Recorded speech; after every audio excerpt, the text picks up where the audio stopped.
നമസ്കാരം. വാർത്തകൾ തുടരുകയാണ്. നോക്കാം ടോപ്പ് ഹെഡ്ലൈൻസ്.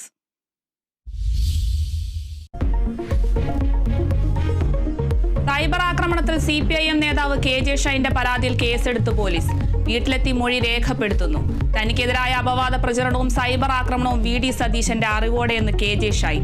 രാഹുൽ മാങ്കൂട്ടത്തിനെതിരായ ആരോപണങ്ങളിൽ നിന്ന് ശ്രദ്ധ തിരിക്കാൻ ശ്രമമെന്ന ആരോപണം. വാർത്ത പുറത്തുവന്ന വഴി CPIMന് അറിയാമെന്നും VD സതീശൻ. തന്റെ നേർക്ക് വരുന്നത് എന്തിനാണെന്നും ചോദ്യം.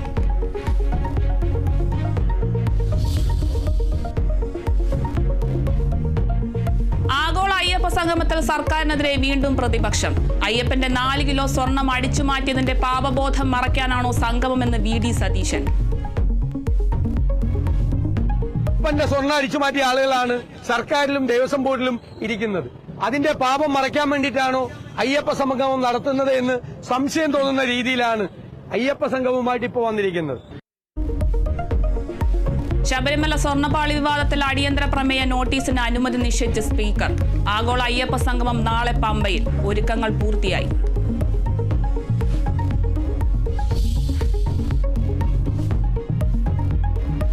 പാലിയേക്കരയിൽ ടോൾ പിരിവ് തിങ്കളാഴ്ച മുതൽ. ഉപാധികളോടെ ടോൾ പിരിവ് അനുവദിക്കാമെന്ന് ഹൈക്കോടതി. ഹൈക്കോടതി ഉത്തരവ് തിങ്കളാഴ്ച.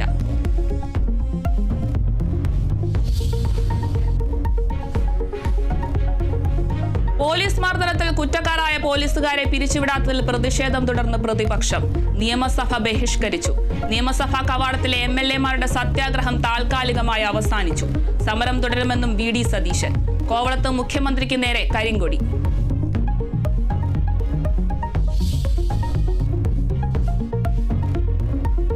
തൃശൂരിൽ കാട്ടുപന്നിയെ വേട്ടയാടി മാംസവിൽപ്പന നടത്തിയ കേസിൽ വനം വകുപ്പ് അറസ്റ്റ് ചെയ്ത് ജാമ്യത്തിലിറങ്ങിയ യുവാവ് മരിച്ച നിലയിൽ.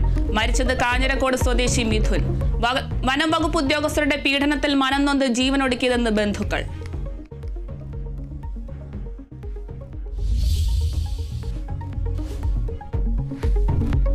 ഗാസയിൽ അടിയന്തര വെടിനിർത്തൽ ആവശ്യപ്പെടുന്ന UN സുരക്ഷാ കൗൺസിലിന്റെ പ്രമേയം വീറ്റോ ചെയ്ത അമേരിക്ക.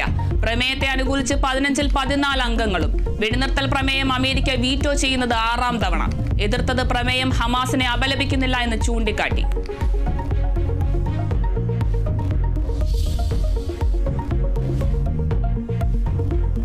ഏഷ്യാകപ്പ് ക്രിക്കറ്റിലെ അവസാന ഗ്രൂപ്പ് മത്സരത്തിൽ ഇന്ത്യ ഇന്ന് ഒമാനെ നേരിടും.